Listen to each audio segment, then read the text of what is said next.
Exhale, British Columbia. The Vancouver Canucks just beat the Calgary Flames 3-2 in overtime in what was one of the most captivating games I've seen in a while. Not captivating as in it was really hype and I was all over the place here. Captivating as in I just couldn't leave the screen. This one was basically like a chess match, even going into the third period and the overtime too. It was a chess match. It was so tight, and this game was one that by the time it was already 2-2 and the third period played itself out, there was that whole feeling of, okay, next goal wins, next goal wins, next goal wins. Hands down, the next goal is the game-winning goal. And without further ado, let's actually go through things here. It's 3-2, the final score. Vancouver wins this one in overtime. And the game was the first Vancouver Canucks Calgary Flames game since the beginning of the season. We hadn't seen the Flames in a long time, and that whole animosity between the two teams and their fan bases really did start to proceed throughout this game. And I think it was basically in the minds of everybody, yeah, like this is a Calgary Flames team, we don't like them, they don't like us.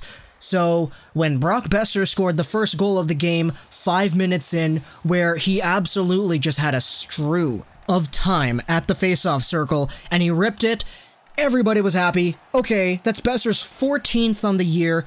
Baertschi is back. He gets an assist on this one. It's a power play goal for the Vancouver Canucks. Baertschi's 4th assist on the year. Alexander Edler gets an assist too. That's 12 assists for him in total. Boeser is back up there. He's back in the Canucks scoring race. 14 total goals, and this one just felt really good for all of us. But things didn't feel good all for too long, because Mark Jankowski, he gets himself his first of his 2 points in this one. It is a shorthanded semi-breakaway for Noah Hanifin, who takes a shot, it bounces up, and the puck is just laying out there in the crease. And Jankowski, following up on the play, comes in with it, he shoots it, and it's in. This one felt really bad because they were just talking about it on the broadcast. Calgary's got 10 shorthanded goals this season. And everybody was like, ooh, that's a lot of shorthanded goals. And then they get a shorthanded goal. And it was Jankowski. And everyone was like, oh my goodness. Oh man, it's 1-1. And it stayed 1-1 until the second period, where Jankowski set up Travis Hamonic for another shorthanded goal.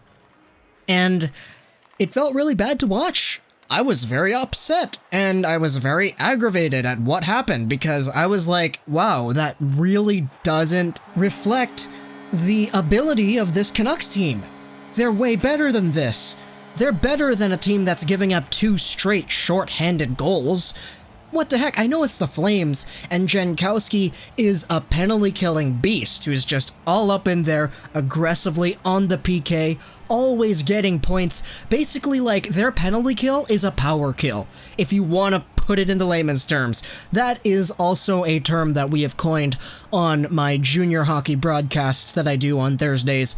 Power kills. It's what the Calgary Flames do. 12 penalty-killing goals for them, and this one was just infuriating. It was pissing me off, and overall, when Elias Pettersson grabbed himself a goal later, because, you know, Pettersson does that, he gets himself his 19th on the year, assisted by Chris Tanev. This one was a wrist shot.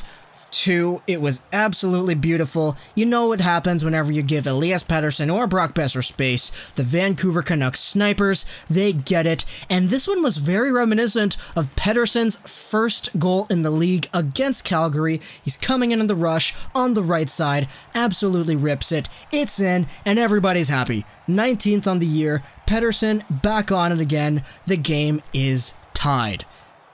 But in the third period, things were actually really close, really tight, and overall, I was just, like, super anxious the entire game, because it was so captivating. And it was one of those games where I wouldn't want to watch again, because I was just so stressed the entire time. The play was so close, and both the Canucks and the Flames players were sticking to each other the entire period, that it really felt like whoever would score next would win, because the goaltenders were really good, and the chances, they weren't really super good either way, but you were just waiting for one team to get a break, get a 2-on-1 or something like that, that would signify the end and the result of the game. But man, it was a crazy third period, and the overtime was even crazier. Alexander Edler gets himself the game-winning goal in overtime from Brock Boeser, and this one was right off of a 2-on-1 by the Flames that Elias Pettersson broke up. And Backlund, who was going to take the shot, he got shoved into the net on the back check, and he thought it was a penalty, but it wasn't, so the Vancouver Canucks come back the other way. Boeser with a give and go to Alexander Edler, and he ultimately sets it right up in front for Edler to one-time it in, and Boeser gets his 12th assist on the season. It is his 26th point overall. Alexander Edler with his second point of the game as well, and his 4th goal on the season.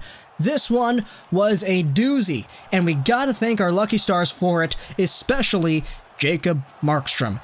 6 out of 6 penalty-killing shots for him that were saved, and he gave up 2 shorthanded goals, but I mean, in total, he had 31 saves and 33 shots. A lot of those chances should have gone in. But Markstrom just stood on his head. He's been playing so good recently, and honestly, this is the goaltender that we traded for in that Roberto Luongo trade some years ago. Markstrom is finally becoming that guy, and I know everybody kind of brings it up once in a while, like, yeah, Markstrom gets hot, he becomes really good at times, but then he always comes back down to earth later. I'm just waiting for that to happen, but at the same time, this is the one stretch where I can be confident in saying I wouldn't be surprised if he continued like this, because Markstrom has just been so solid, and we saw some tidbits of the Vancouver Canucks goaltending coaching, and there have been some changes over the past few weeks, which no doubt have led to Jacob Markstrom's stellar performance here, but Rittich, on the other hand, he was awesome as well. Total of 24 saves and 27 Vancouver Canucks shots. Both goaltenders were really good in this game, and I couldn't have asked for a better goaltending matchup. It's just that it was really stressful, man. Like, I'm serious. This was a crazy game, but ultimately, the Vancouver Snipers get it done. Pettersson and Boeser on the board. Boeser with 2 points, Edler with 2 points, and the game-winning overtime goal. We have just smoked the Calgary Flames, ladies and gentlemen. Hope you guys enjoyed this, but it's your plus in the Trust Sign Gaming, and bye.